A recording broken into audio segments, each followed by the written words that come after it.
وحده لا شريك له وأشهد أن محمدا عبده ورسوله صلى الله عليه وعلى آله وأصحابه والتابعين وتابع التابعين ومن تبعهم بإحسان إلى يوم الدين.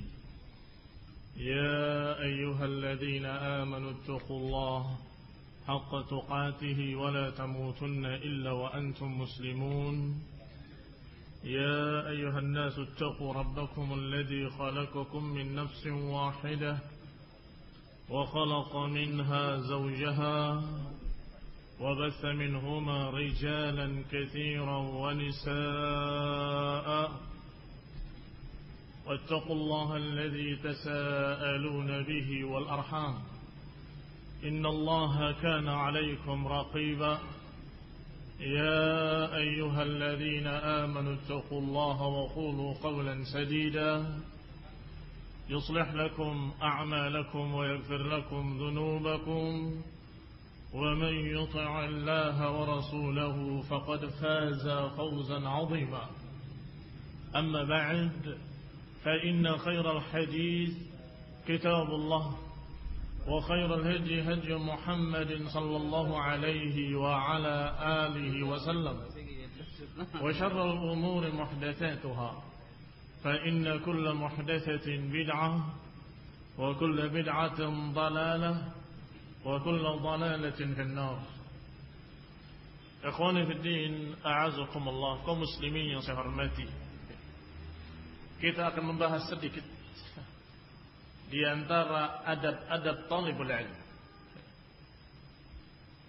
Saya katakan sedikit karena mungkin yang bisa saya sampaikan 2 poin saja yang terpenting dalam adab seorang talib, dalam adab seorang pencari ilmu. Ikhwan fillah a'azakumullah, mungkin sudah disampaikan oleh pemateri sebelumnya tentang pentingnya ilmu, tentang wajibnya talabul ilmi yang merupakan fardhatun likulli muslim, kewajiban bagi setiap muslim, khususnya yang berkaitan dengan apa-apa yang wajib diamalkan dalam Islam. Maka seseorang muslim berkewajiban untuk mengamalkan ibadah yang wajib-wajib yang merupakan fardhu. Tentu ilmunya dia harus tahu, maka dia harus belajar. Tetapi sebagian manusia ketika belajar talabul ilmi, mencari ilmu, ternyata mereka tidak memiliki adab-adab dalam mencari ilmu. Akhirnya dia tidak mendapatkan ilmu, bahkan terhalang dari ilmu. Bahkan dia hafal Quran, hafal hadis, tetapi dia tidak bisa memanfaatkan dan mengambil faedah dari ilmu yang dihafalnya. Ini musibah. Sehingga dimasukkan oleh Abdul Salam bin Barjis Al-Abdul Karim rahimahullah dalam kitab beliau Awaiqut Talab, penghalang-penghalang atau gangguan-gangguan dalam talabul ilm yang akan menghalangi seseorang untuk mendapatkan ilmu adalah ketika mereka tidak bisa beradab dengan adab-adab talibul ilm. Yang pertama, keikhlasan tentunya. Maka siapa yang melanggar keikhlasan, yaitu memiliki niat-niat lain bukan karena Allah Subhanahu wa taala, maka mesti akan terhalang untuk mendapatkan ilmu. Bahkan kalaupun dia sudah mendengar ayat dan hadis, dia terhalang untuk bisa menyimpulkan dengan benar. Kalaupun dia bisa menyimpulkan dengan benar, dia terhalang untuk bisa menerapkannya pada dirinya. Terhalang oleh ketidakikhlasan. Karena dia belajar bukan karena Allah Subhanahu wa taala.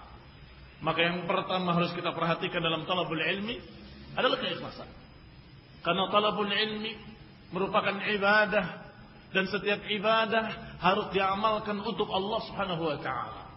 Wa ma umiru illa liya'budullaha mukhlishina lahud-din. Tidaklah mereka diperintah kecuali untuk beribadah kepada Allah dengan ikhlas.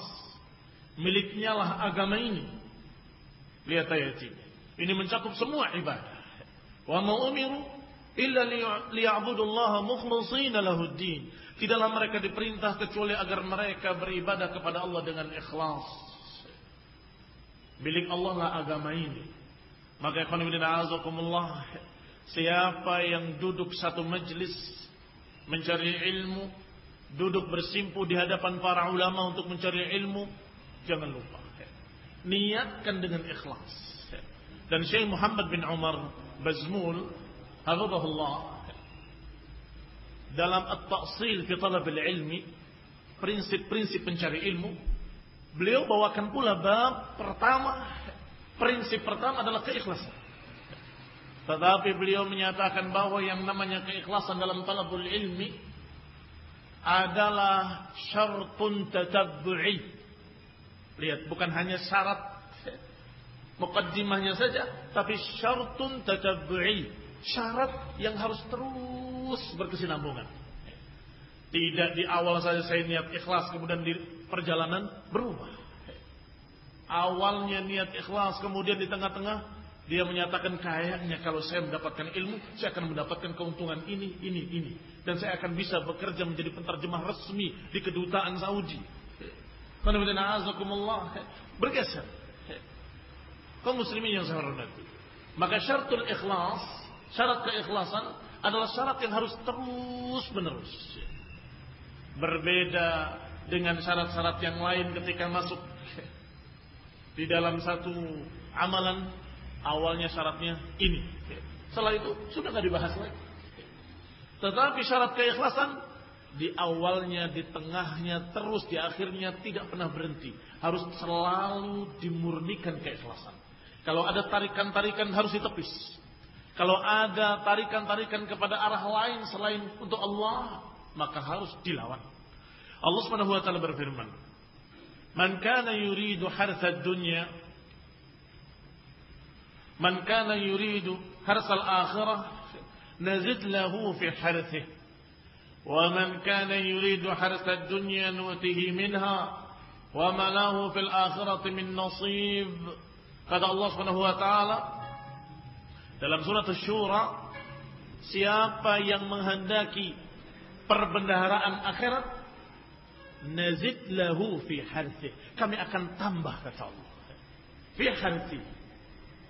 Tetapi wa man kana yuridu hartsad dunya, tetapi siapa yang menginginkan keuntungan dunia, perbendaharaan dunia, kata Allah, nu'tihi minha, kami berikan sebagiannya. Tetapi kata Allah, wa ma lahu fil akhirati min nasib, mereka di akhirat tidak mendapatkan bagian. Tidak mendapatkan bagian. Itu satu kerugian yang sangat besar. Di akhirat tidak mendapatkan pahala dan tidak mendapatkan bagian apa-apa. Belum lagi kerugian dunianya. Dia dalam keadaan terhalang dari ilmu. Dia mencari ilmu, tapi dia terhalang dari ilmu. Inna lillahi wa inna ilaihi raji'un. Berarti rugi dunianya, rugi akhiratnya. Dan ayat yang semirip dengan itu, Allah Subhanahu wa taala berfirman dalam surat Al-Isra. Allah Subhanahu wa taala menyatakan, "Man kana yuridul ajilata ajjalna lahu fiha ma nasha' liman nurid. Thumma ja'alna lahu jahannama yaslaha madhmuman madhura."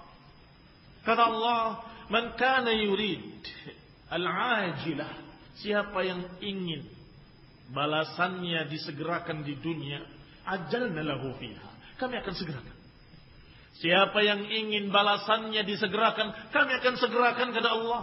Ma nasya'u liman nurid, bagi siapa yang kami kehendaki, siapa yang kami inginkan, seberapapun yang kami kehendaki, kata Allah.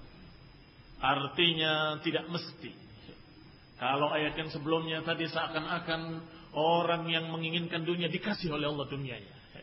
Karena kalimatnya, wa man yurid harta dunya nu'tihi minha, siapa yang menginginkan harta dunia, perbendaharaan dunia, nu'tihi minha, kami akan beri, kata Allah. Seakan-akan mesti diberi. Tapi ayat ini Allah berikan kait yang sangat jelas. Ma nasya'u liman nurid, siapa yang menginginkan untuk disegerakan balasannya di dunia, kami akan segerakan, kata Allah, dengan apa yang kami kehendaki, untuk siapa yang kami kehendaki. Berarti ada orang yang mengejar-ngejar balasan dunia tapi nggak dapat dunia. Ada pula oleh Allah yang diberi sebagiannya, ada yang diberi sebagian besarnya, tetapi akhirat jelas mereka tidak dapat.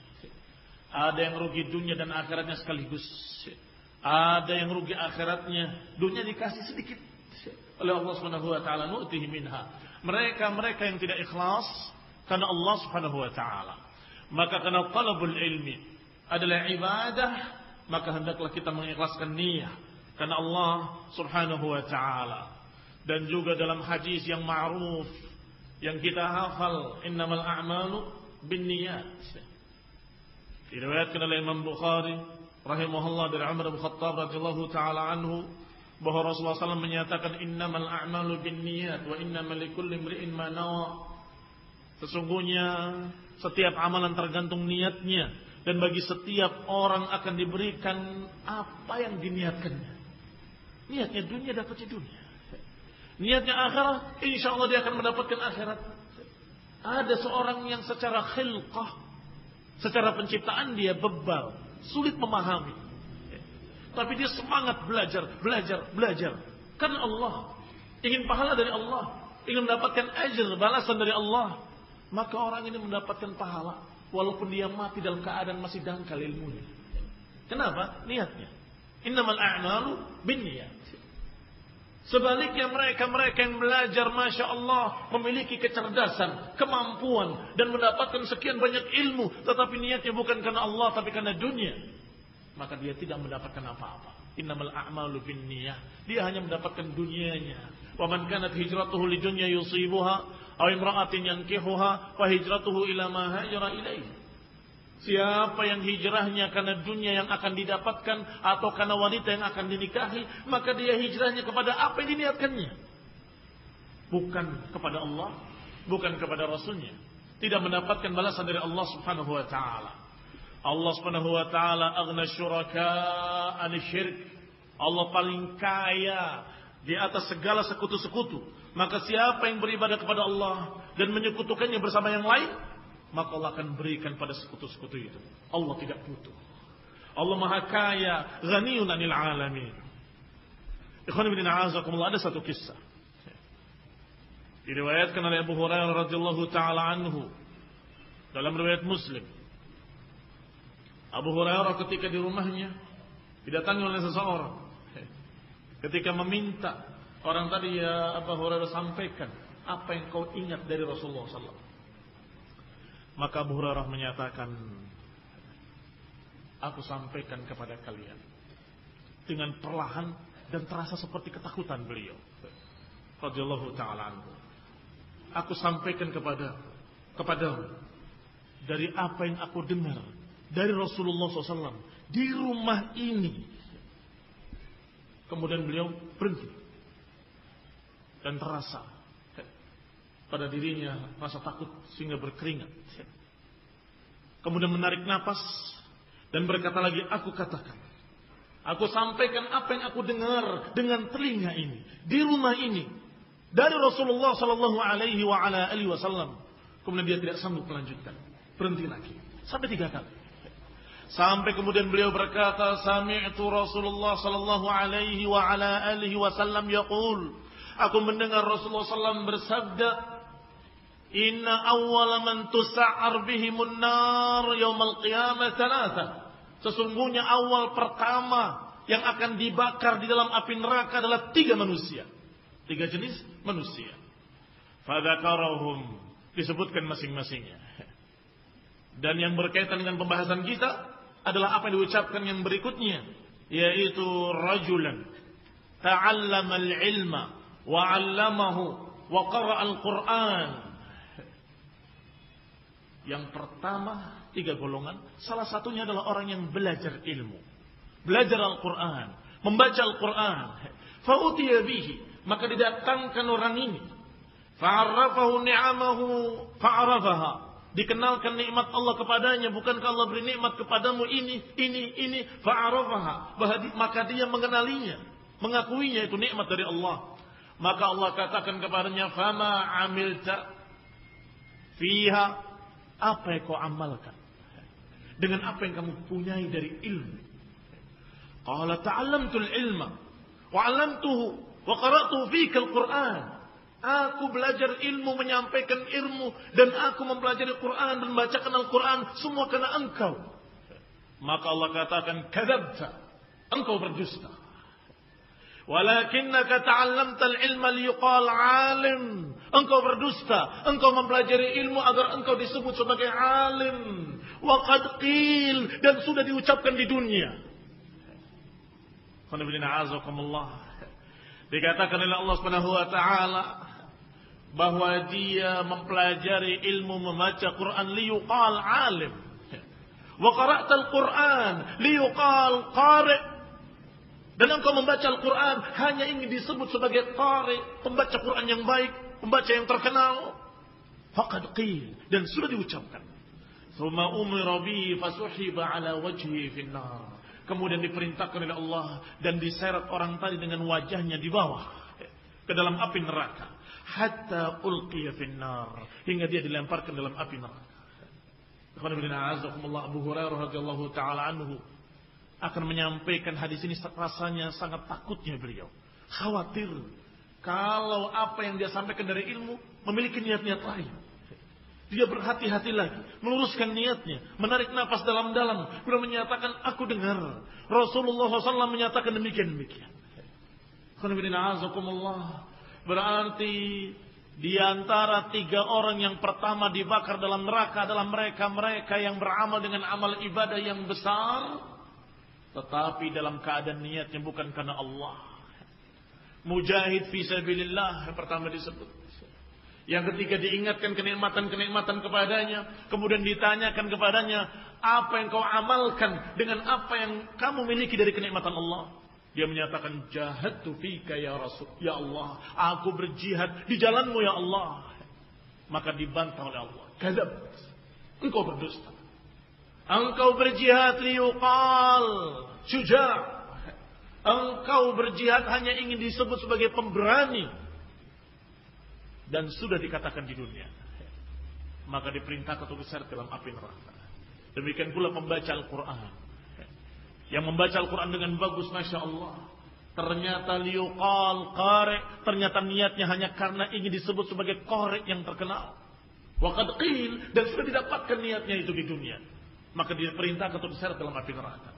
Demikian pula seorang yang mengajar ilmu, mempelajari ilmu, yang bukan karena Allah, hanya karena ingin disebut sebagai alim, maka dikatakan oleh Allah, kadzabta, engkau berdusta. Engkau mempelajari ilmu hanya ingin disebut sebagai alim. Wa qad qil, dan sudah diucapkan, fa umira bihi fayushab ala wajhihi finnar.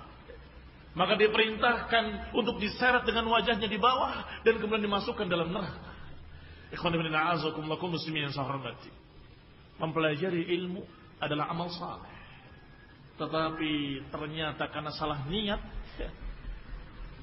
suhiba finnar, suhiba ala wajhi, diseret wajahnya ke dalam api neraka. Na'udzubillahi minan nar. Qala wa rawa al-Hafidh Abu Abdullah Ibnu Majah fi muqaddimati. Ibnu Majah meriwayatkan dalam muqaddimah kitabnya Sunan, juga dari Abu Hurairah radhiyallahu taala anhu, qala Rasulullah sallallahu alaihi wa ala alihi wasallam, man ta'allama ilman mimma yubtagha bihi wajhullah la yata'allamuhu illa liyusiba 'aradan min ad-dunya lam yajid 'urfa al-jannah yaum al-qiyamah. Hadis rawahu Ibnu Majah rahimahullah. Dikatakan oleh Abu Hurairah bahwa Rasulullah SAW bersabda, man ta'allama ilman mimma yubtagha bihi wajhullah. Siapa yang mempelajari ilmu, ilmu yang seharusnya dipelajari karena Allah. Ilmu apa itu? Ilmu din, ilmu agama, ilmu qala Allah wa qala Rasul. Ilmu yang mimma yubtagha bihi wajhullah, yang sepantasnya dipelajari karena Allah. Tetapi dia pelajari karena dunia, maka lam yajid raihatal jannah yaumil qiyamah, maka dia enggak akan mendapatkan harumnya surga yaumil qiyamah. Harumnya surga dia enggak dapat. Tentunya yang dimaksud adalah khusus ilmu agama. Kenapa? Karena disebutkan dalam hadis ini, mimma yubtagha bihi wajhullah. Kalau kamu belajar masak karena ingin dagang, silahkan. Ingin dapat keuntungan dunia, ya memang itu urusan dunia. Kamu belajar ilmu dunia karena ingin dapat keuntungan, ya itu urusan dunia.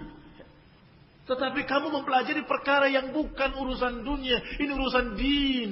Perkara yang bukan untuk dagang, perkara yang bukan untuk cari keuntungan, perkara yang harusnya kita amalkan karena Allah, untuk beribadah kepada Allah, ikhlas karena diperintah oleh Allah. Tetapi ada manusia yang mempelajarinya karena mengharapkan dia kerja di sana dapat keuntungan, kerja di sini dapat keuntungan, karena ingin menjadi seorang yang terkenal, alim, ingin menjadi orang yang menjadi dai sejuta umat. yakni syuhrah, ingin mendapatkan ketenaran, ingin mendapatkan sesuatu dari dunia. Dunia itu bisa dalam bentuk harta, bisa dalam bentuk jabatan, bisa dalam bentuk pujian, bisa dalam bentuk syuhrah. Ini semua dunia. Padahal ad-din, agama ini qala Allah wa qala Rasul, mimma yubtagha bihi wajhullah. Ini khusus ilmu yang berkaitan dengan akhirat, ilmu yang berkaitan dengan agama Allah, maka harus dipelajari karena Allah SWT.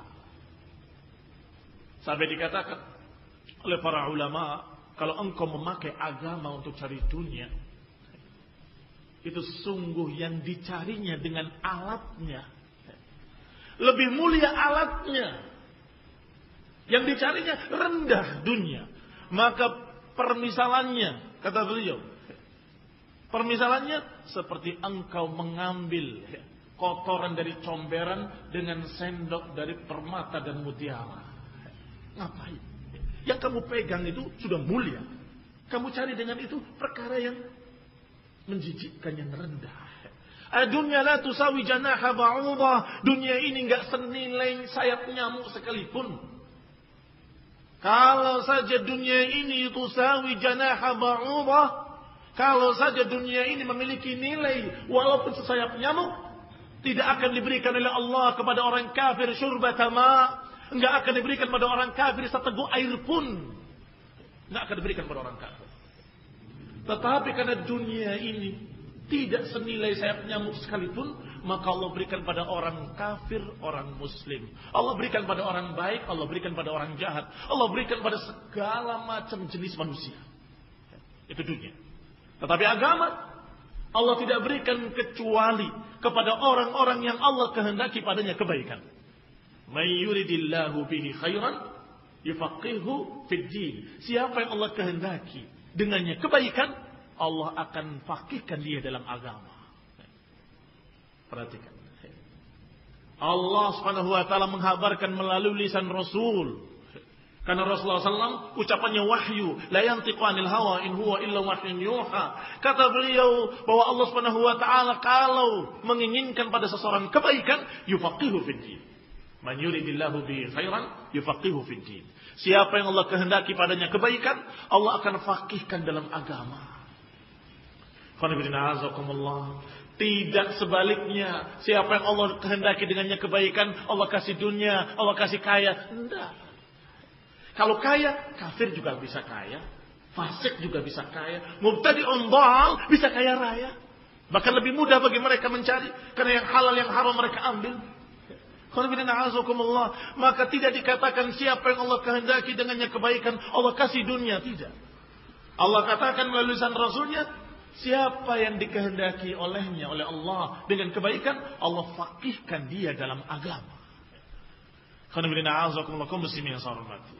Maka dunia jangan jadi ukuran.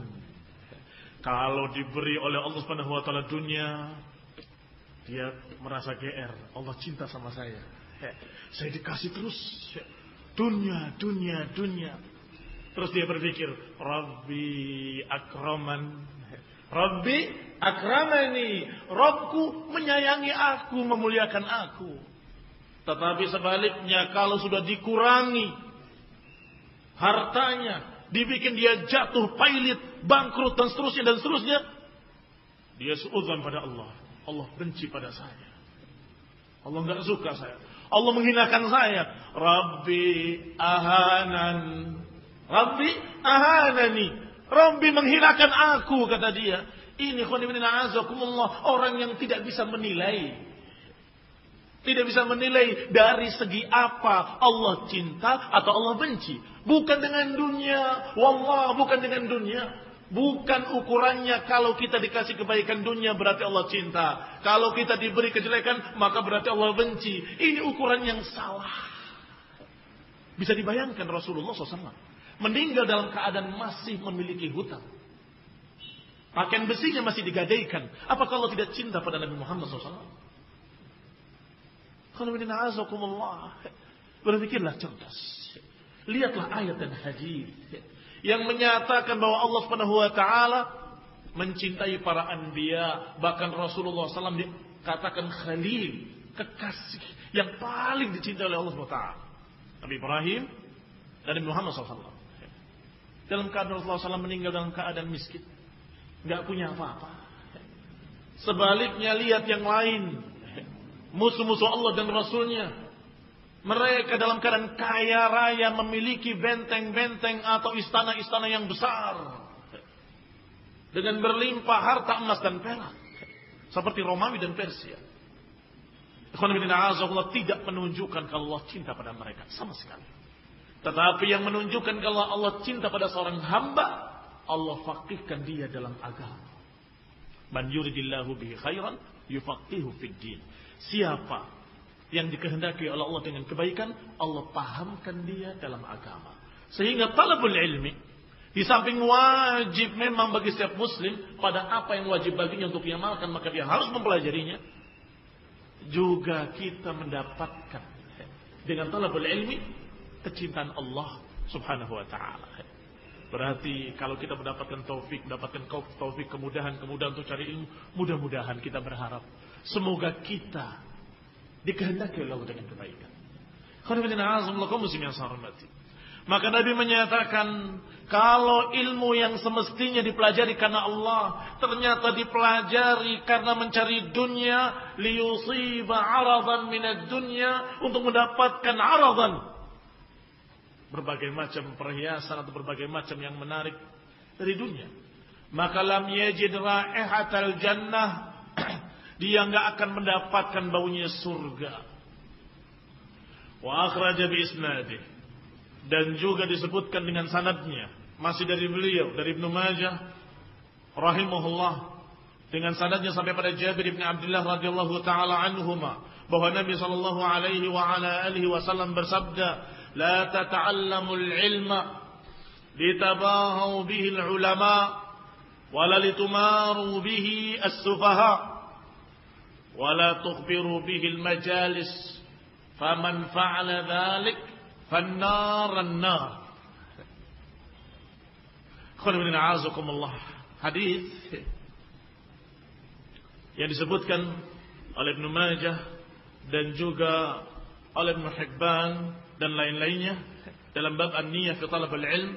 Al-Hakim juga meriwayatkannya secara marfu' dan mauquf, bahwasanya Rasulullah SAW menyatakan, jangan kalian mempelajari ilmu untuk berbangga-banggaan. Begitu dia ditegur dengan dalil-dalil, dengan riwayat-riwayat, dendam. Bukan terima kasih, bukan jazakallah khair, dendam dia. Nanti saya akan belajar lebih alim dari dia. Lihat, tujuannya sudah jelek. Berangkat dia ke sana kemari, ke timur, ke barat, ke Yaman, ke Saudi, kemana saja. Pokoknya cari ilmu. Walaupun hanya dapat stempel, saya muridnya Syekh Fulan. Karena sudah ke sana. Berapa lama? Ya walaupun sebulan 2 bulan saya muridnya. Hanya ingin mendapatkan stempel pengakuan. Pulang, saya muridnya Syekh Fulan, Syekh Fulan, Syekh Fulan, Syekh Fulan. Hah? Apa yang kamu ucapkan kemarin? Ada pendapat yang marjuh. Dari awal sebelum berangkat dia ingin ngomong gitu. Cuma karena masih belum diakui, dia berangkat dulu. Lihat. Sama sekali bukan untuk diamalkan. Prinsipnya sudah ada dari awal. Dari awal dia sudah hizbi, sudah mubtadi' dhal. Tapi dia berangkat hanya ingin mendapatkan stempel dari para ulama agar dikatakan dia seorang alim, muridnya syekh. Sampai di sini tetap pemikirannya enggak berubah. Karena memang tujuannya bukan untuk merubah dirinya menjadi lebih baik, bukan. tetapi untuk melawan yang dianggap musuhnya. Padahal mereka bukan musuh, penasehat. Menasehati dengan dalil, menasehati dengan riwayat, menasehati dengan hujjah. Semestinya dia menyatakan sami'na wa ta'na, dan itu ilmu. Dia mendapatkan ilmu sesungguhnya.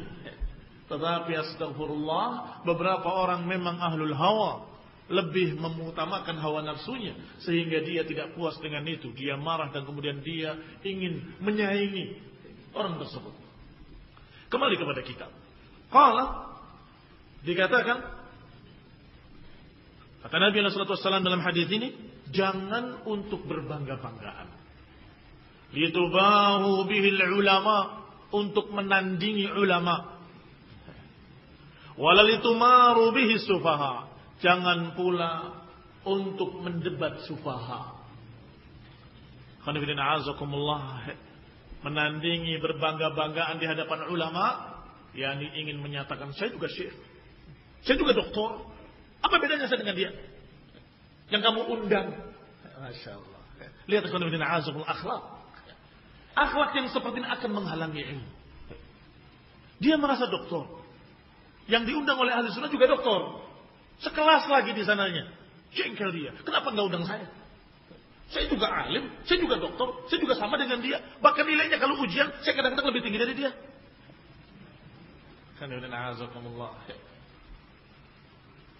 Kita lihat orang ini. Ada apa? Kok tiba-tiba marah-marah? Kenapa? Kenapa? Karena dia memiliki tujuan untuk diakui sebagai ulama, diakui sebagai alim. Dengan itu dia malah menjatuhkan dirinya. Hadirin yang melihat akhlak seperti itu malah tidak simpati. Ini orang tidak beres, memiliki penyakit dan seterusnya dan seterusnya. Ikhwan fillah a'azakumullah kaum muslimin yang saya hormati.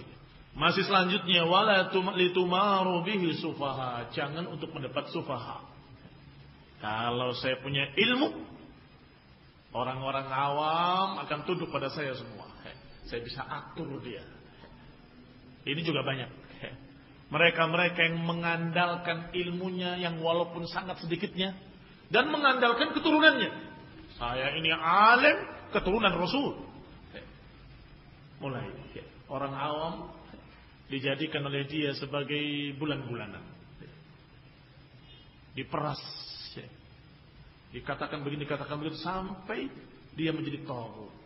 Na'udzubillah. Berduyun-duyun manusia datang kepadanya dari orang awam, orang bodoh, dari kampung-kampung pakai truk-truk datang kepadanya untuk apa? Minta masuk surga. Beb, masukkan gue ke surga, beb. Tolong, beb. Diam, surga. Na'udzubillah.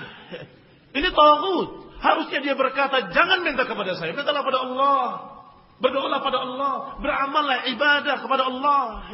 Ini khairullahazakumullah. Yang demikian karena awalnya memang dia sudah berniat seperti itu. Tidak ikhlas karena Allah SWT, tapi ingin menjadi tokoh yang dibesarkan oleh masyarakat dan ingin menjadi taghut di hadapan mereka. Wala tughbiru bil majalis atau bihil majalis. Jangan pula untuk tampil di majelis-majelis. Ada seorang belajar, kelihatannya ikhlas. Tapi lama-kelamaan dia malas. Berhenti. Kenapa? Kamu kok kelihatannya malas dan kelihatannya semangatnya menurun? Saya sudah belajar puluhan tahun, tapi saya masih belum diundang di majelis-majelis. Oh, kasihan. Kasihan, ternyata tujuannya dunia. Ingin tampil di majelis, ingin diakui sebagai ustaz. Saya ini sudah belajar mengalahkan ustaz fulan. Tahunnya saya sudah lama. Apakah itu bisa diatur? Nggak bisa. Ada orang yang Masya Allah diberi oleh Allah SWT hikmah. Al-ilmu wal-hikmah. Ada orang yang diberi oleh Allah SWT ilmu, tidak diberi hikmah. Ada orang yang diberi dalam keadaan ini dan itu. Beda-beda. Yang belajar sekian tahun. Atau dengan titelnya ini dan itu. Tidak bisa jadi ukuran. Sehingga semestinya kalau dia adalah orang yang ikhlas, sebagaimana saya saksikan sekian tulabul ilm yang ikhlas, jangankan baru 10 tahun, sudah lebih dari itu, sudah 20 tahun lebih, itu masih enggan untuk tampil di majelis. pulang. Di Indonesia membutuhkan. Nanti. Saya masih haus dengan ilmu. Karena tujuannya bukan itu. Tujuannya ilmu wal amal untuk Allah Subhanahu wa taala. Dia merasa masih kurang. Karena ilmu thalathata asbar.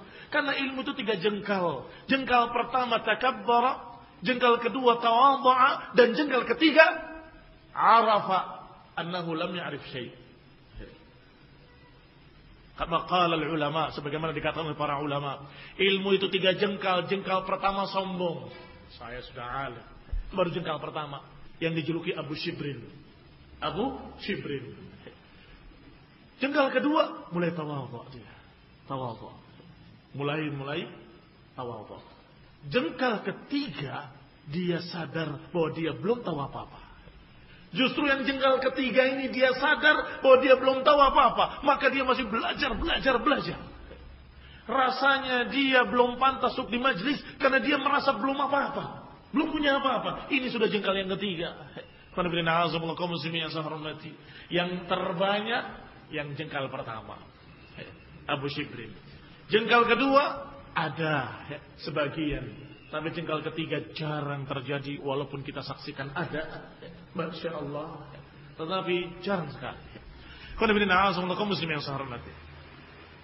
Maka jangan untuk mendebat orang-orang bodoh. Wala tughayyiru bihil majalis. Faman fa'ala dzalika fannar an-nar. Jangan pula untuk membuat bingung di majlis-majlis atau membuat orang bertanya-tanya. Kok begini? Kok begitu? Subhanallah. Ada apa enggak ada? Orang yang punya ilmu tapi senang bikin bingung. Rasanya kalau statusnya dibaca oleh ribuan orang, senang dia. Kalau berkata Rasulullah SAW hadis, dilihat yang mengomentari cuma 2 orang. Kalau Allah Ta'ala dalam Quran, yang mengomentari paling 3-4 orang. Kalau dikatakan qala ulama, yang komentar paling sekian orang. Tapi ketika dia berbicara dengan sesuatu yang membuat kontroversi, ramai. Yang komentar sekian banyak dia tersenyum. Masya Allah. Ini racun Facebook namanya. Ini racun Facebook. Tidak dipikir hak atau batil, tidak dipikirkan bermanfaat atau madarat, enggak dipikir. Apakah manfaat atau madarat? Yang dipikir oleh dia bagaimana statusnya? Laku atau tidak laku? Banyak yang komen atau tidak? Kalau banyak, bangga dia. Lihat, 700.000, 70.000 orang yang membuka punya saya. Kenapa? Karena kalimatnya kontroversi, membuat orang bingung semuanya. Jangan belajar ilmu untuk itu. Jangan bikin bingung para manusia, kaum muslimin hanya karena engkau ingin terkenal. Pepatah orang-orang Arab, orang-orang bodoh mengatakan, "Bul alama Zamzam tushhar." Engkau kencing di air Zamzam, kau terkenal. Kalau mau terkenal, begitu juga terkenal. Tapi apakah itu kemuliaan, kehinaan di hadapan Allah Subhanahu wa taala? Ini pepatah mereka. Kamu kencing di air Zamzam, kamu terkenal. Kalau kamu ingin terkenal, wahai para tullabul ilm, wahai para pencari ilmu, jangan kamu belajar hanya ingin terkenal, ingin komentar-komentarmu dibahas orang, jangan. Tapi belajar untuk diamalkan untuk dirimu sendiri pertama. Karena Allah Subhanahu wa taala memerintahkan untuk diamalkan. Karena ilmu sebagaimana dikatakan oleh Ali bin Abi Thalib, ilmu membisikkan al-amal. Fa'in amila wa illa irtahal. Awjas al-ilm. Ilmu membisikkan al-amal. Fa'in amila wa illa irtahal. Kalau dia mau mengamalkannya, ilmu tetap di sana. Wa illa irtahal. Kalau dia tidak mengamalkannya, ilmu itu lahir. Jadi ilmu kaitan dengan amal. Setiap kita pelajari ilmu, ilmu itu berkata. Seakan-akan. Dari ucapan Ali bin Abi Thalib tadi, radhiyallahu ta'ala anhu, seakan-akan ilmu itu berkata, kerjakan aku. Kerjakan. Kalau dikerjakan, ilmu tetap bersamamu. Ketika kamu nggak kerjakan, dia pergi. Ngapain ada di sini? nggak pernah diamalkan, dia pergi. Seakan-akan begitu. Ya, ini kalau ilmu kita pelajari dan kita amalkan, kita akan tetap ingat tentang hadis tersebut. Tetapi kalau ilmu kita pelajari, kemudian kita tidak amalkan, lupa, hilang. Sehingga dikatakan oleh Imam Hakim dan para ulama bahwa ista'inu ala hifdz al-ilm bil amal. Mintalah bantuan untuk menghafal ilmu dengan mengamalkan. Kalau diamalkan, jadi hafal. Oh, saya kerjakan ini karena hadis Rasulullah SAW menyatakan begitu. Besok kerjakan lagi, ingat lagi. Karena kemarin ada hadis. Besoknya mengerjakan lagi, ingat karena hadis itu, karena hadis itu, karena hadis. Hafal hadisnya. Tapi mereka yang, sami'na wa ta'na, selesai. Keluar, tidak dengar, tidak taat. Maka hilang. Walaupun dihafalkan semalam suntuk, besok ada hafalan. Ustadznya akan marah kalau saya nggak hafal. Hafal saat itu. Kamu baca, hafal semua, Masya Allah. Ulang ke rumah nggak diamalkan, besoknya nggak diamalkan, besoknya nggak diamalkan. Gurumu nggak sampai ke rumah, ustadzmu nggak sampai ke rumah. Kerjakan yang kemarin, enggak. Itu kamu mengamalkan akan ingat terus. Kalau nggak mengamalkan, hilang. Barakallahu fiikum. Al-Hafidh Abu Bakar Ahmad ibn Ali Al-Khatib Al-Baghdadi rahimahullah berkata, yajib ala talib al-hadith an yukhlus niyatahu fi talabih wa yakunu qasduhu bidzalika wajh Allah subhanahu wa ta'ala. Bahwasanya wajib bagi seorang talibul hadis untuk mengikhlaskan niatnya dalam mencari ilmu. Wa yakunu qasduhu bidzalika wajhullah, hendaklah niatkan tujuannya hanya mengharapkan wajah Allah Subhanahu wa taala. Demikian kata Al-Khatib Al-Baghdadi rahimahullah. Hendaklah para talibul hadis, para pencari hadis, pencari ilmu, hendaklah mengikhlaskan niatnya. Demikian pula beliau mengatakan wal yahdhar an yaj'alahu sabilan ila nailil a'ram. Hendaklah hati-hati, ini tahdzir. Hati-hati, jangan sampai menjadikan talabul ilm sebagai tariqan, sebagai jalan untuk nailil a'rad, untuk mendapatkan perbendaharaan dunia, atau ila akhdil aghrad, atau untuk mengambil bagian-bagian. Jangan. Mereka yang meniatkan hanya untuk mencari kedudukan, karena ingin dijadikan mudir di pondoknya, karena ingin mendirikan ini, mendirikan itu yang menguntungkan, supaya bisa bikin majalah ini, majalah itu yang menguntungkan. Allah Maha tahu. Innamal a'malu binniyat. Dia akan mendapatkan apa yang dia niatkan, dia tidak mendapatkan dari Allah Subhanahu wa taala pahala. Rasulullah sallallahu alaihi wasallam. Faqad jaa al-wa'id liman ibtagha dzalika bi'ilmihi. Kata Khatib Al-Baghdadi rahimahullah, telah datang ancaman-ancaman bagi mereka yang mencari dunia dengan ilmu. Qala, dan beliau juga berkata, wal yaj'al hifdhahu lil hadits hifdh ri'ayah la hifdh riwayah. Juga hendaklah seorang talibul ilmi ketika menjaga ilmunya, menghafal, kata beliau, hendaklah penjagaannya hifdz ri'ayah la hifdz riwayah. Fa inna ruwatul ulumi katsir wa ru'atuhu qalil. Karena perawi-perawi ilmu banyak, tapi penjaga-penjaga ilmu sedikit. Orang menghafal, menjaga ilmu ada dua. Ada menjaga sebagai ri'ayah, penjagaan terhadap ilmu jangan sampai hilang dari saya. Ada hifdzur riwayah, menjaga karena ingin meriwayatkan, karena ingin menyampaikan. Dia hafalkan, sampaikan. Hafalkan. Kalau saya hafal, saya bisa menyampaikan. Lihat, ada hifdzur riwayah, ada hifdzur riwayah. Kata beliau Al-Khatib rahimahullah, hendaklah penjagaan kalian adalah hifdzur riwayah, la hifdzur riwayah. Harusnya penjagaan agar jangan sampai ilmu itu hilang dari kita, agar terus bersama kita. Jangan sampai hilang, jangan sampai tercabut. Ilmu itu kenikmatan. Yang namanya kenikmatan harus diimbangi dengan rasa syukur. La in syakartum la azidannakum wa la in kafartum inna adzabi lasyadid. Kalau kalian syukur aku tambah kata Allah. Kalau kalian kufur, ingat azabku sangat keras. Sehingga ilmu itu nikmat. Kita mendapatkan ilmu alhamdulillah. Jaga, jangan sampai hilang. Syukuri. Bagaimana mensyukuri ilmu?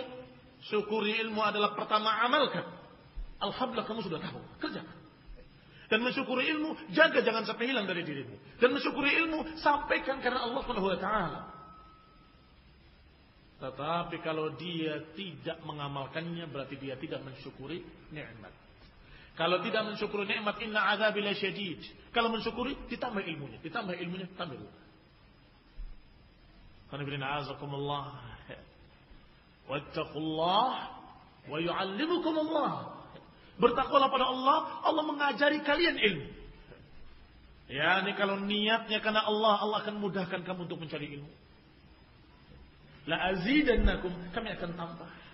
Tetapi wala in kafartum, kalau kalian kufur, sudah tahu, tetap enggak ngamalkan. Sudah ngerti, tetap enggak ngerjakan. Dia dalam keadaan sudah paham, tapi dia enggak peduli. Karena niatnya bukan itu. Hifdznya bukan hifdzur riayah, tapi hifdzur riwayah. Dia nyampaikan hafal.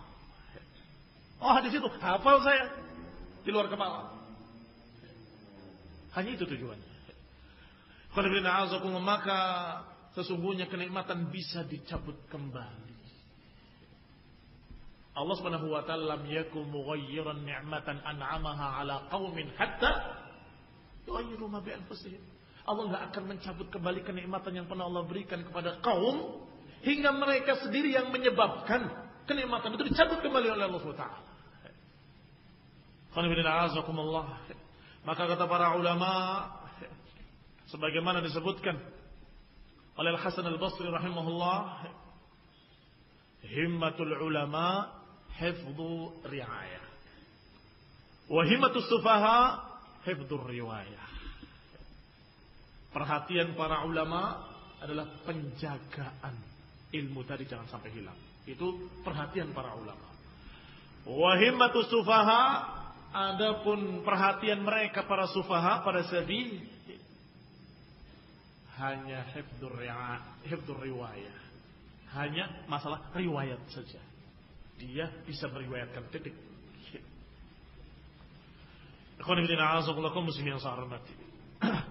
Maka para ulama salaf an-nasihun lillahi wa dinihi yulqun shabaka al-ijtihad bi sayd talib yantafi' an-nas bihi fi hayatihim wa min ba'dihim.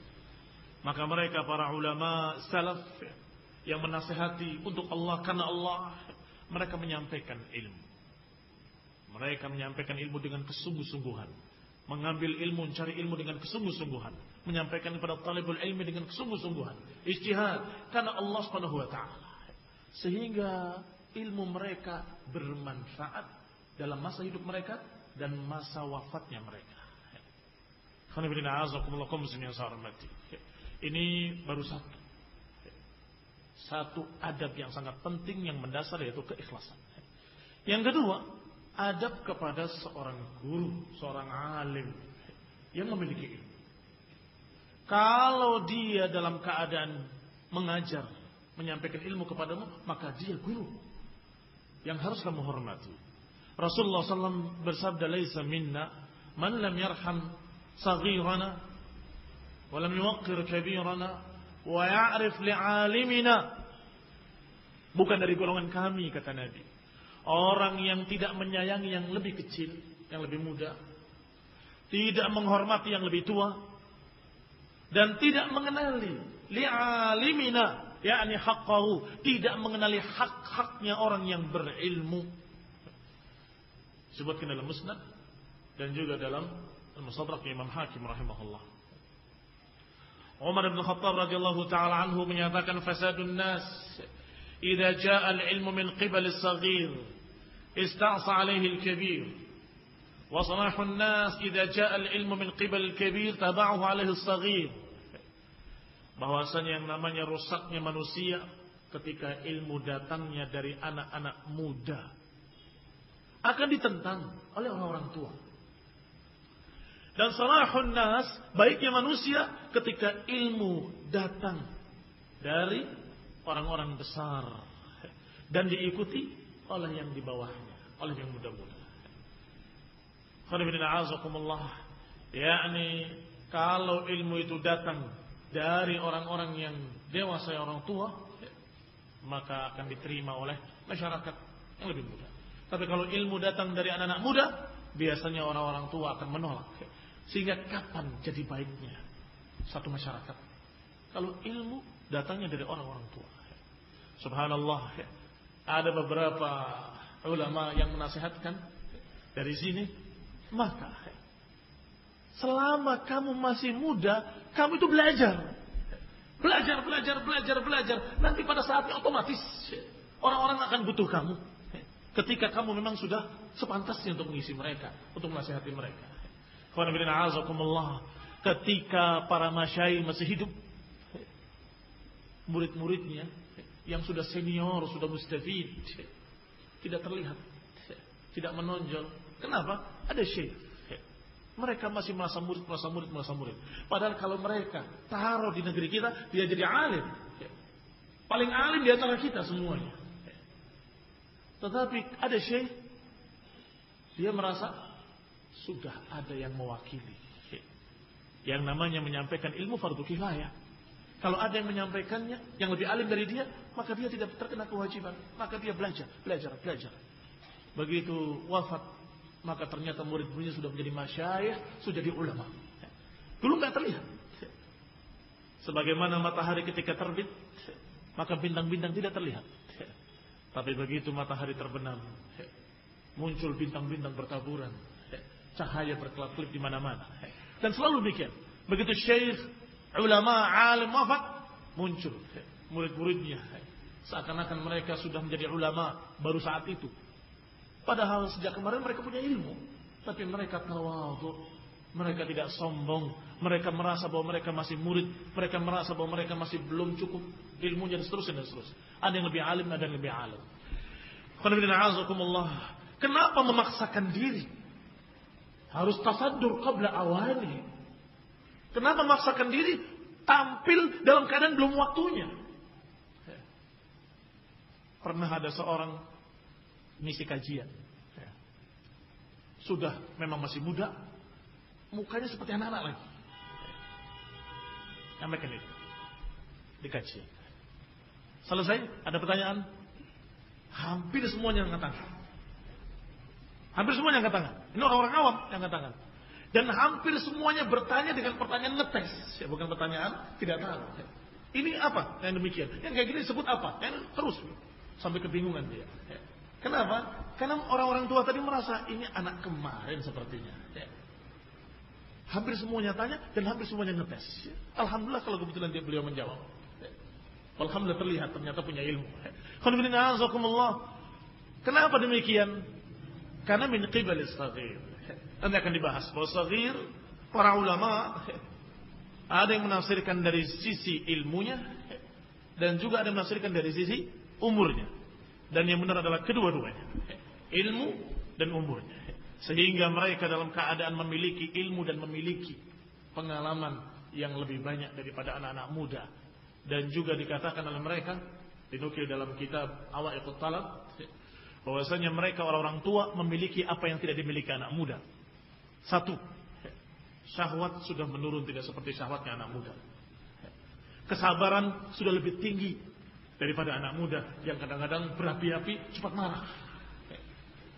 Kemudian dalam keadaan perkara-perkara yang anak muda ini rasanya semangat pengen sikat saja, orang tua menyatakan jangan. Aku pernah seperti itu dulu semasa mudamu. Hasilnya mabarat, bukan manfaat. Ini bedanya anak muda dengan orang tua. Tetapi apa manfaatnya ketuaan umur kalau dia nggak punya ilmu? Iya kan? Sehingga itu nomor dua. Nomor satu al-ilm. Kabir fil ilm. Sehingga Ibn Abbas dalam keadaan masih muda dijadikan oleh Umar bin Khattab sebagai teman majlis musyawarahnya. Sampai beberapa sahabat menyatakan, ya Amirul Mukminin, apa kami perlu bawa anak-anak kami? Kata Umar bin Khattab, ini lain. Kalau tidak bertanya-tanyakan tentang satu ayat. Apa menurut kalian tafsir dari idza jaa nasrullahi wal fath? Semua menjawab, ya kemenangan. Berita tentang kegembiraan kemenangan. Hampir sama semua. Tanyakan pada Ibn Abbas, apa menurutmu? Menurutku ini adalah berita kematian. Idza jaa nasrullahi wal fath. Ketika datang kemenangan dan pembukaan kota Mekah. Ra'aitan nas, engkau melihat manusia berduyun-duyun masuk ke dalam agama Allah. Maka istighfarlah pada Allah SWT. Minta ampunlah pada Allah SWT. Dan taubatlah pada Allah SWT. Innahu kana tawwaba. Ini Rasulullah SAW, engkau sudah selesai. Sebentar lagi engkau akan wafat. Cepat beristighfar, cepat minta ampun. Baru mereka tercengang semuanya. Ternyata ini anak muda, alim, ahli tafsir. Dengan doa Rasulullah SAW, Allah mufaqihu fid din wa alimhu ta'wil. Qala Umar bin Khattab, berkata Umar bin Khattab, tawada'u liman 'allamakum wa tawada'u liman ta'allamun. Ay ta'allamuna minhu. Kata Umar bin Khattab, tawada'u liman 'allamakum. Tawadhu'lah kalian, jangan sombong terhadap orang-orang yang mengajari kalian ilmu. Jadi jangan sombong terhadap guru-gurumu. Walaupun kamu sudah tahu, diam. Jangan sok tahu.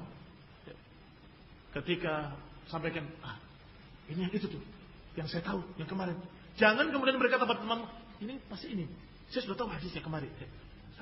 Diam. Siapa tahu dia akan membawakan lafaz lain, kamu mendapatkan tambahan ilmu. Siapa tahu akan dia menyampaikan riwayat yang lain dan berbagai macam tambahan-tambahan riwayat, kamu akan mendapatkan faedah ilmu. Kalaupun sama, kamu akan mendapatkan tambahan. Semakin hafal. Mendengar 2 kali, semakin hafal. 3 kali, semakin hafal. 4 kali, semakin hafal. Jangan mengatakan, ini sudah pernah. Oh, ini saya sudah dengar di kasetnya. Ustaz Muhammad ini sudah pernah bahas masalah ini. Jangan seperti itu. Dengarkan. Dengar 2 kali, semakin hafal. Dan 3 kali, 4 kali, dan seterusnya. Wa tawadhu liman ta'allamun, dan tawadhu pula, jangan sombong, tawadhulah kepada orang yang kamu ajari mereka, yang mereka belajar dari kamu. Yani tawadhu pada yang di atas kita dan tawadhu pada yang di bawah kita. Jangan karena dia guru kemudian sombong. Kamu itu goblok, kamu itu bodoh. Jangan kayak gitu, itu bukan ngajari namanya. Jangan merasa diri paling alim, kemudian sombong.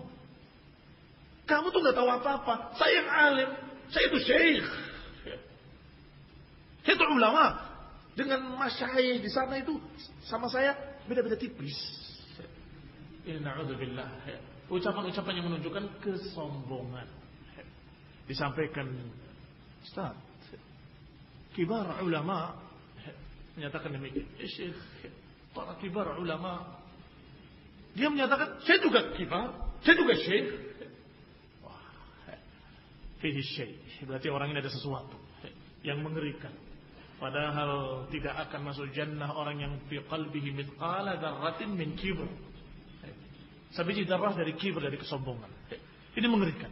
Penyakit sombong sangat mengerikan. Maka hendaklah akhlak talibul ilm adalah tawadhu terhadap yang di atas kita maupun terhadap yang di bawah kita. Berkata Abdullah bin Mas'ud radhiyallahu taala anhu, la yazalun nas bi khairin ma akhadul ilma an akabirihim. Bahwa akan selalu manusia dalam keadaan baik kalau mereka mengambil ilmu dari tokoh-tokoh besarnya. Sanadul ali ikhwan matlub. Sanad yang ali itu memang dicari dan diminta. Kalau memang bisa mencari sanad yang lebih ahli, cari yang lebih ahli. Ini mengajarkan sama saya dari si fulan, gurunya. Saya bisa ketemu dari gurunya, ya langsung saja. Nah, apa? Lebih awal. Itu namanya sanad yang lebih ahli. Maka hendaklah mengambil ilmu dari akabirihim. Tapi masih ada 2 sifat berikutnya. Wa umanaihim wa ulamaihim. Kata Ibnu Mas'ud, ambillah ilmu dari akabirihim, orang-orang besarnya, tokoh-tokoh ulama besarnya, umananya yang amin terpercaya, wa ulama, dan orang-orang yang berilmu. berilmu, jujur, dan kibar. yakni orang-orang besar. Fa idza akhadhu min sigharihim wa shirarihim halaku. Kalau mengambil ilmu dari orang rendahnya atau dari orang syirarnya, orang-orang jeleknya, orang-orang yang memiliki sifat-sifat yang tidak pantas sebagai seorang berilmu, maka akan halaku, akan binasa. Salah satu contoh dari tawadhu'nya seorang talibul ilmu adalah Abdullah bin Abbas radhiyallahu taala anhu. Dia menyatakan talabul ilma lam ajidhu akthar minhu fil ansar. Aku mencari ilmu dan aku tidak dapati yang lebih banyak melainkan pada orang-orang Ansar itu, atau dalam riwayat hayyin minal ansar, kampung Ansar itu. Maka didatangi kampung Ansar tadi oleh Ibnu Abbas untuk cari ilmu, untuk mencari ilmu. Didatangi seseorang di sana, diketuk pintunya dan dikatakan naim, dia tidur. Maka Ibnu Abbas di depan rumahnya menghamparkan jubahnya dan menjadikan kainnya sebagai bantalnya, berbaring di depan rumahnya menunggu bangunnya orang tersebut. Hatta yakhruj ila zuhur, sampai datang waktu zuhur. Maka sahabat tadi bangun, keluar dari rumahnya, melihat Ibnu Abbas, anak paman Rasulullah, dalam keadaan berbaring di depan rumahnya di tanah. Fayaqul, maka dia berkata, bi'sa ma sana'ta, halla a'lamtani. Sungguh jelek sekali apa yang kamu lakukan. Kenapa engkau tidak beritahu aku? Kenapa engkau minta dibangunkan aku, Ibnu Abbas? Fa'aqul, maka Ibnu Abbas menjawab, aradtu an takhruja ilayya wa qad qadaita hajataka. Aku ingin engkau keluar menemui aku dalam keadaan engkau sudah menunaikan hajat-hajatmu. Aku ingin engkau keluar menemui aku dalam keadaan engkau sudah menunaikan kebutuhanmu. Ini yang dikatakan oleh beliau, hikmahnya di samping tawadhu dan tidak membangunkannya, di samping sopannya beliau kepada orang yang lebih berilmu, juga supaya seorang ustaz, seorang alim, seorang guru sudah selesai hajat-hajatnya, maka ketika diminta ilmunya akan keluar yang baik, yang bagus, yang ranum, yang bersih, yang jernih. Beda dengan kalau orang itu belum menunaikan hajatnya. Muridnya ketok-ketok, Ustaz. Tahu lagi tidur, masih ketok lagi. Ustaz. Bangun, apa kamu? Mulai. Ilmunya kecampur dengan kejengkelan. Ini kalau begini hukumnya adalah haram. Udah pergi kamu. Tutup. Haram. Mungkin betul haram, tetapi dia tidak semangat untuk menerangkan apa alasannya haram. Kenapa kok haram? Mungkin kalau dia segar habis bangun tidur, mungkin akan mengatakan begini, itu hukumnya haram karena begini-begini. Memang ada pendapat para ulama yang menyatakan halal, tetapi yang lebih rajih adalah yang haram. Karena ini. Kan itu lebih bagus. Kata beberapa ulama, kalau engkau memaksa agar buah itu jatuh dengan menggoyang-goyangkannya, yang jatuh itu yang mentah-mentah. Tetapi kalau engkau turunkan atau engkau biarkan sampai jatuh sendiri, apa yang jatuh sendiri? Yang masak, yang matang yang akan jatuh. Tapi kalau dipaksa dengan digoncang-goncang, yang jatuh yang masih muda, yang masih belum masak. Demikian pula kalau kita memaksa seorang guru sampai dalam keadaan dia kesusahan, akhirnya dia akan menyampaikan apa adanya, yang masih belum masak, belum dibahas, belum sama dia dicari bukti-buktinya, belum cari riwayat-riwayatnya. Dalam riwayat lain masih kisah Ibnu Abbas berkata bahwa aku mencari ilmu dan yang terbanyak hadis adalah di kampung Ansar. Maka aku mendatangi salah seorang mereka. Wallahi in kuntu la'atir rajul minhum, sungguh demi Allah aku datangi salah seorang mereka. Kalau aku ingin mengatakan padanya bangunkan, niscaya dia akan bangun. Karena ini anak paman Rasulullah, tamu besar. Tetapi dikatakan huwa naim. Falau syi'tu an yuqidha li, kalau aku mau akan dibangunkan untukku dia. Fa ada'ahu, maka aku katakan biarkan. Aku pergi. Dan aku beristirahat di depan rumahnya. Apa dia bilang? Sahabat Ibnu Abbas radhiyallahu taala anhuma, Qala hatta yakhruj li astatiba bidzalika hadithuh. Aku biarkan dia hingga keluar agar aku mendapatkan yang thayyib dari hadisnya. Agar aku mendapatkan yang thayyib, yang baik-baik dari hadisnya. Astatiba hadithuh. Agar aku mendapatkan yang thayyib dari ucapan-ucapannya, dari hadis-hadisnya. Karena sudah menunaikan hajat-hajatnya. Kalau belum selesai hajatnya, sedang menahan ini, menahan itu, atau kurang itu, kalau kurang ini, atau belum ini, belum itu, hadis itu tidak thayyib, kurang paling tidak kurang, gelisah. Dah, cukup ya, semestinya, pokoknya begitu. Selesai. Tetapi kalau dia dalam keadaan sudah tertunaikan semua hajat-hajatnya, maka niscaya akan sampai padanya yang terbaiknya. Berkata Muhammad bin Sirin rahimahullah, "Inna hadzal ilm fanzuru amman ta'khuduna dinakum." Sungguh ilmu ini agama. Maka carilah kalian dari mana mengambil agama kalian. Lihatlah dari siapa kalian mengambil agama kalian. Dan ini insyaallah dibahas oleh Ustaz Afifuddin dalam kajian beliau kepada siapa kita berguru. Qala Ibnu Wahab, kata Ibnu Wahab, ma ta'allamtu min adabi Malik afdal min ilmihi. Apa yang aku pelajari dari adab-adabnya Imam Malik itu lebih bagus, lebih afdal daripada ilmunya. Hati-hati, jangan salah paham. Bukan maknanya mengalahkan hadis Rasulullah SAW, bukan itu maksudnya. Maksudnya apa yang dipraktekkan oleh beliau dari adab-adabnya itu mencerminkan ilmu yang disampaikannya. Maka dengan itu lebih afdal daripada sekedar ilmunya saja. Maka aku pelajari dari adab-adabnya Imam Malik adalah apa yang merupakan cerminan ilmu. Baik, kita contohkan.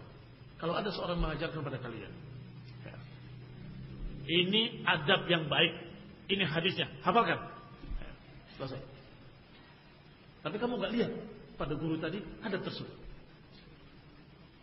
Dengan seorang yang mengamalkan adab tadi dalam bentuk prakteknya pada dirinya.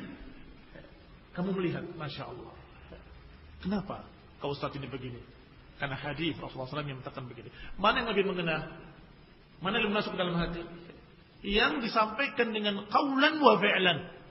Yang disampaikan dengan ucapan dan perbuatannya sekaligus. Maka itu afdal, itu lebih afdal. Maka beliau merasa mendapatkan sekian banyak pelajaran dari adab-adabnya Imam Malik. Karena adab-adabnya beliau semuanya sunnah atau sebagian besarnya sunnah. Hampir seluruhnya sunnah. Demikian pula Idris ibn Abdul Karim rahimahullah menyatakan, qala Khalaf ja'ani Ahmad ibn Hanbal. Datang kepadaku Imam Ahmad ibn Hanbal. Yasma' hadis Abu Awanah. Fajtahadtu an arfa'ahu fa'aba. Datang Imam Ahmad ingin mendengarkan hadis Abu Awanah. Maka aku meminta kepada Imam Ahmad untuk duduk di kursi. Di kursi guru, di kursi alim, di kursi beliau. Kata Imam Ahmad, tidak. Ijlis. La ajlis illa baina yaday. Kata Imam Ahmad, aku tidak mau duduk kecuali di hadapan engkau. Engkau siapa? Khalaf. Yani beliau waktu itu sebagai gurunya. Walaupun beliau Imam Ahmad mungkin dianggap lebih tinggi daripada beliau kepada Khalaf, tetapi masalahnya sekarang Imam Ahmad ingin mencari hadis Abi Awanah dari dia. Coba perdengarkan kepadaku hadis Abu Awanah. Maka dia duduk di hadapan seperti murid. Maka kata beliau, ya Imam, engkau duduk di sini. Duduk di bangkuku. Tidak, aku tidak mau duduk kecuali di hadapanmu. Umirna an natawadha liman nata'allam minhu. Aku diperintahkan untuk tawadha kepada orang yang aku belajar dari dia. Sekarang aku sedang meminta hadis dari engkau. Maka aku murid, engkau guru. Maka aku duduk di hadapan. Padahal aqrab. Ini Imam Ahmad rahimahullah. Qala Abu Bakar ibn al-Mutawwi' rahimahullah. Kata beliau, aku berbolak-balik ke rumahnya Abu Abdullah Imam Ahmad rahimahullah. 12 sanah, 12 tahun. ketika beliau membacakan musnad kepada anak-anaknya. Aku datang terus ketika Imam Ahmad mengajarkan musnad pada anak-anaknya. Fama katabtu minhu haditsan wahida, dan aku tidak mengambil satu hadis pun, tidak mencatat satu hadis pun. Innama kuntu anzur ila hadihi wa akhlaqihi wa adabihi. Aku di sana 12 tahun melihat akhlaknya Imam Ahmad, cara membimbing anak-anaknya, adab-adabnya, bagaimana sikap-sikapnya, Masya Allah, dipelajari oleh dia sekian lama, belum mencatat. Dan diriwayatkan pula bahwa Imam Ahmad itu hadir di majelisnya 5,000 atau yazidun. Yang hadir di majelisnya Imam Ahmad 5.000 orang lebih. 5.000 orang. Masjid kalian gak cukup. Itu dalam keadaan yang mencatat. Dikatakan 500 yaktubun. Yang mencatat hanya 500 orang saja. Sisanya 4.500. Wal baqun yata'allamuna minhu husnal adab wa husnal samt. Sedangkan yang 4.500 ini, yang sisanya semuanya mempelajari bagaimana adabnya Imam Ahmad, akhlaknya Imam Ahmad, bagaimana cara beliau mengajar, bagaimana perangnya, sikapnya, dan bagaimana kita caranya sebagai murid, bagaimana belajar untuk menjadi murid dengan akhlak yang baik. Yang hadir 5.000, yang mencatat 500. Selebihnya mempelajari adab-adabnya imam. Di samping menunjukkan bahwa Imam Ahmad memiliki adab-adab sunnah yang Masya Allah, juga menunjukkan bahwa mereka sebagian besar mempelajari adab sebelum mempelajari ilmu. Mempelajari adab sebelum mempelajari ilmu. Kuntu ata'allamal adab. Aku mempelajari adab sekian puluh tahun sebelum aku mendapatkan ilmu. Lihat, apa bedanya sih pelajari adab sama belajar ilmu?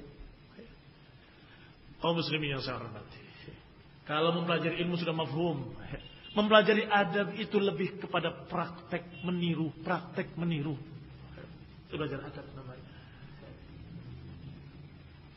Kalau istilah sekarang, yang ini ta'lim, yang ini tarbiyah. Yang tarbiyah saja kurang ta'lim. Yang ta'lim saja kurang tarbiyah. Ta'lim menyampaikan ilmu, tapi tarbiyah jadi jangan begitu, dilihat. Kamu salah, enggak begitu, begini caranya. Terus diarahkan sebagaimana kalian mengajari anak-anak kecil dari mulai TK sampai SD sampai agak besar sedikit. Apa yang kalian ajarkan? Ilmu lebih banyak pada adab, lebih banyak pada tarbiyah. Jangan, enggak boleh yang kayak gitu ya. Jangan nakal. Dia enggak butuh dari kamu hadisnya ini, enggak butuh. Mungkin kalaupun terpaksa, yang dibutuhkan apa? Al-asa atau something, atau dia sendiri. Kenapa? Dilatih sampai terbiasa dengan akhlak yang baik. Baru diajarkan nih ilmu. Setelah mulai nalar, mulai berpikir, mulai dewasa, sampaikan ilmu. Ini perbedaannya. Ketika kecil sampai beranjak dewasa, remaja, lebih banyak adab. Ini lebih banyak pada arah tarbiyah.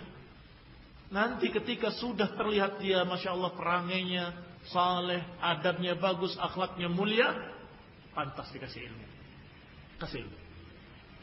Jangan sampai kita memberikan ilmu kepada orang yang salah.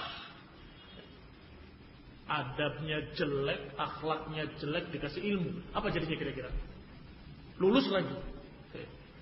Lulus dari tatibud du'at, keluar jadi da'i. Na'udzubillah, akan merusak nama dakwah ahlus sunnah. Karena perangainya masih terbawa. Ustaz kok akhlaknya begitu, Ustaz kok banyak dustanya, Ustaz kok masih begini, masih begitu. Kenapa? Karena tidak didahulukan yang tadi. Adab dulu, sejak kecil terus adab. Yakni belajar baca, belajar nulis, belajar hadis, belajar Quran, belajar, bukan tidak belajar, tetapi terus ditarbiyah, dididik dia, dibimbing agar mengamalkan apa-apa yang merupakan adab Rasul. Walaupun dia tidak hafal hadisnya, tapi diamalkan, kerjakan, ini sunnah, kerjakan ini sunnah. Hanya mendengar ini sunnah, ini sunnah, ini sunnah. Sehingga dia terbiasa dengan sunnah. Begitu dia balik atau begitu dia beranjak dewasa, disampaikan hadis-hadisnya. Oh ini kenapa dulu Ustaz saya? Kalau saya begini kok dipukul? Oh ini ternyata hadisnya. Kembali pada kita. Qala, ada kisah juga Qutaibah bin Sa'id rahimahullah. Assalamualaikum. Kenapa ma tu'allimunani? Ma tu'allimunani? Baik, jazakumullah khair. Qala Qutaibah bin Sa'id rahimahullah, qadimtu Baghdad wa ma kanat li himmatun illa an alqa Ahmad bin Hanbal.